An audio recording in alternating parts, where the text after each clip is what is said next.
महेंद्रपुर नाम का एक गांव था जहां पर एक बुढ़िया रहती थी। उसके परिवार में कोई नहीं था। उसके पूरे शरीर पर बहुत सारे छाले थे, जिस वजह से वो बहुत परेशान रहती थी। वो ठीक से उठ बैठ भी नहीं पाती थी। वो अक्सर मदद के लिए अपने घर से बाहर लोगों को आवाज देती रहती थी। बेटा, मुझे बहुत प्यास लगी है, लेकिन मेरे छालों में बहुत दर्द हो रहा है, इसलिए उठ नहीं पा रही हूँ। तुम मुझे एक गिलास पानी पिला दोगे क्या? भगवान तुम्हारा भला करेगा। अरे तेरा दिमाग खराब हो गया है क्या बुढ़िया? भला मैं तुझे पानी क्यों पिलाऊं? तुझे पानी पिलाया तो तेरी तरह ही मेरे पूरे शरीर में छाले पड़ जाएंगे। मोहन बुढ़िया को दुत्कार कर वहाँ से चला जाता है। बुढ़िया कई लोगों को पानी के लिए आवाज देती है, लेकिन कोई भी उसे पानी नहीं पिलाता। बुढ़िया पूरी रात प्यासी रहती है। अगली सुबह उसके छालों में थोड़ा आराम होता है तो वो उठकर पानी पीती है। इस गांव के लोगों के भीतर तो जरा सी भी दया नहीं है। कोई इतना भी दयालु नहीं कि मुझे एक गिलास पानी ही पिला देता। बहुत भूख लग रही है, राशन वाले के पास जाकर थोड़ा राशन ले आती हूँ। बुढ़िया सरोज राशन वाले के पास राशन लेने के लिए जाती है तो उसे देखकर राशन वाले की दुकान पर खड़े सभी लोग वहाँ से भाग जाते हैं। इन सब लोगों को क्या हो गया बेटा? ये सब यहाँ से भाग क्यों गए? तू तो मुझसे ऐसे पूछ रही है जैसे तुझे कुछ पता ही नहीं।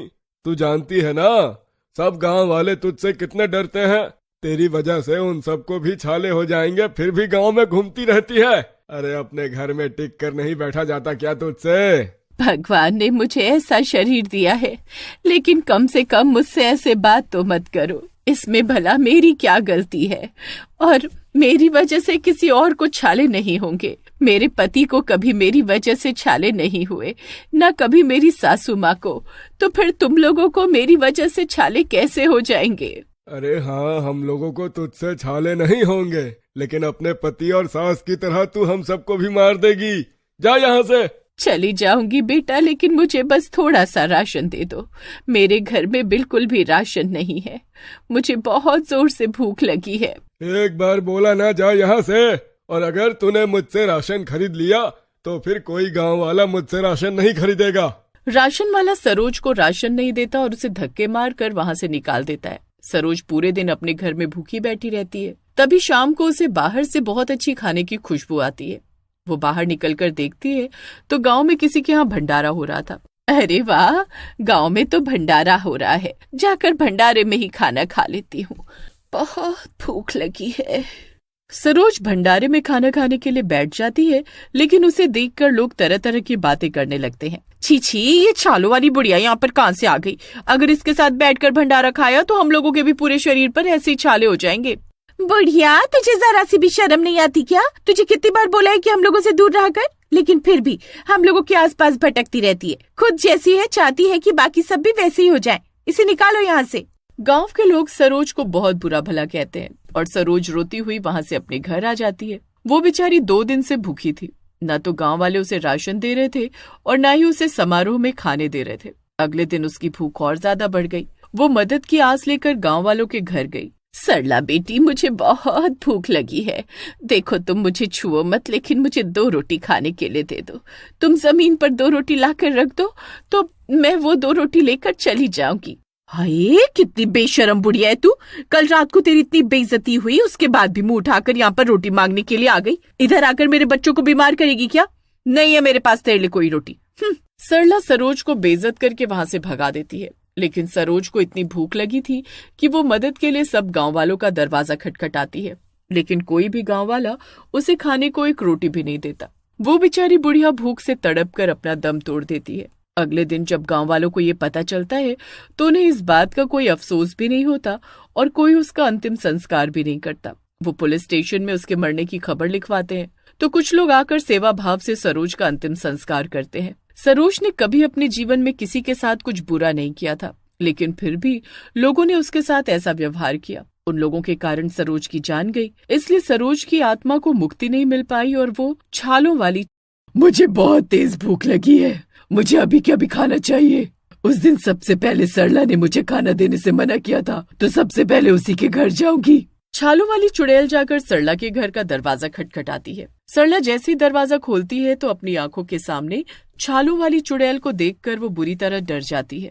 मुझे बहुत भूख लगी है, मुझे गर्मा गर्म खाना चाहिए। सरला उसे खाना नहीं देती और वहाँ पर रखा बेलन उसके ऊपर फेंक कर मारती है।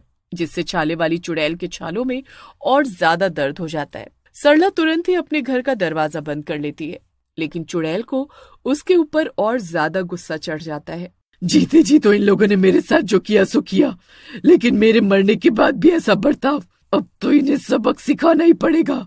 अगले दिन सरला जब सोकर उठती है तो उसके पूरे शरीर पर भी सरोज की तरह छाले पड़ चुके थे। वो गांव की औरतों को रात के बारे में बताती है तो गांव की औरतें उससे दूर हो जाती हैं। देखो सरला बहन, तुम्हारे साथ जो भी हुआ, लेकिन अब हमसे तुम दूर रहा करो। अगर तुम हमारे पास भी आई तो तुम्हारी तरह हमारे शरीर पर भी छाले हो जाएंगे। जिस तरह सब लोग सरोज के साथ बर्ताव करते थे, अब सरला के साथ भी वैसा ही बर्ताव करने लगते हैं। रात को छालों वाली चुड़ैल फिर से खाना मांगने के लिए निकलती है और आज वो सरिता का दरवाजा खटखटाती है, लेकिन सरिता दरवाजा नहीं खोलती। मैं जानती हूँ कि बाहर वही छालों वाली चुड़ैल है और अगर मैंने दरवाजा खोला तो वो मुझे भी सरला की तरह बना देगी। मैं दरवाजा खोलूंगी ही नहीं। सरला दरवाजा नहीं खोलती, लेकिन अगले दिन उसका शरीर भी छालों से पूरी तरह भर जाता है। वो खुद को आईने में देखकर बहुत रोती है। मैंने तो दरवाजा भी नहीं खोला था, लेकिन फिर भी मेरे शरीर पर छाले पड़ गए। सरिता गांव वालों के सामने जाती है तो गांव वाले उससे भी घिन करने लगते हैं। धीरे धीरे हर रोज छालों वाली चुड़ैल सबका दरवाजा खटखटाती है और चाहे उसके खटखटाने पे कोई दरवाजा खोले या ना खोले, अगले दिन उसका पूरा शरीर छालों से भरा होता था। गांव के आधे से ज्यादा लोग इस चीज से ग्रस्त हो चुके थे और इसका कोई निवारण ढूंढ रहे थे। हमें इसका कोई ना कोई निवारण तो ढूंढना ही पड़ेगा ना। अगर हम एक दूसरे से घृणा करते रहेंगे तो अभी आधे गांव को छालों वाली चुड़ैल ने अपना शिकार बनाया है, वैसे ही पूरे गांव को भी बना लेगी। मेरे पति एक तांत्रिक बाबा के पास गए, उनके बारे में बहुत सुना है हमने, शायद वो हमारी कुछ मदद कर सके। गांव में तांत्रिक बाबा आते हैं। वो बहुत ही पहुंचे हुए सिद्ध तांत्रिक थे। वो शाम के समय गांव में एक जगह यज्ञ कुंड बनाते हैं और अपने मंत्रों की शक्ति से छालों वाली चुड़ैल को वहां पर बुलाने की कोशिश करते हैं। तभी थोड़ी देर बाद छालों वाली चुड़ैल वहां पर प्रकट हो जाती है। तो क्यों इन गांव वालों को परेशान कर रही है? आधे से ज्यादा गांव वालों को तूने छालों की बीमारी से ग्रस्त कर दिया है। आखिर तू क्यों इन सब लोगों के साथ ऐसा कर रही है? चली जा यहाँ से। इन लोगों ने भी मेरे साथ बहुत बुरा किया था। मुझे छालों की बीमारी थी तो इन लोगों ने गांव में मेरा राशन बंद कर दिया। मदद के लिए किसी के घर पर रोटी मांगने गई तो किसी ने मुझे रोटी भी नहीं दी। भूख से तड़प तड़प कर मेरी मौत हो गई और इन लोगों ने तो मेरा अंतिम संस्कार भी नहीं किया। तो आप ही बताइए तांत्रिक बाबा, मैं कैसे इन लोगों को माफ कर दूं? छालों वाली चुड़ैल की सच्चाई सुनकर तांत्रिक बाबा को भी गांव वालों पर बहुत गुस्सा आता है और वो गांव वालों की मदद करने से साफ इनकार कर देते हैं। ऐसा मत कहिए बाबा, अगर आप भी हमारी मदद नहीं करेंगे तो कौन हमारी मदद करेगा? हम लोगों से बहुत बड़ी गलती हो गई, लेकिन हम अपनी गलती सुधारना चाहते हैं। सब गांव वाले तांत्रिक बाबा के पैरों में गिर जाते हैं तो तांत्रिक बाबा कहते हैं, तुमने इसके साथ बहुत बुरा किया, तो अब माफी भी इससे ही मांगो। अगर ये तुम्हें माफ कर देगी तो तुम सब ठीक हो जाओगे। इसके अलावा तुम्हारे पास दूसरा कोई चारा नहीं। इतना बोलकर तांत्रिक बाबा वहां से चले जाते हैं और सब गांव वाले छालों वाली चुड़ैल के पैरों में गिर जाते हैं। वो उससे बहुत माफी मांगते हैं तो वो कहती है कि तुम लोग मेरे जैसे लोगों की सेवा करो। जब तुम उनकी सेवा करोगे तो अपने आप ठीक हो जाओगे। इतना कहकर छालों वाली चुड़ैल वहां से गायब हो जाती है और गांव वाले ऐसी पीड़ा से ग्रस्त लोगों की सेवा करने लगते हैं और धीरे धीरे वो सभी पहले की तरह हो जाते हैं। लेकिन उन्हें इससे एक बड़ी सीख मिली थी कि कभी भी किसी पीड़ित व्यक्ति के साथ ऐसा व्यवहार नहीं करना चाहिए। क्या पता कल को हमारे साथ भी कुछ ऐसा हो जाए, क्योंकि जैसा हम दूसरों के साथ करते हैं वैसा हमारे पास जरूर लौट कर आता है।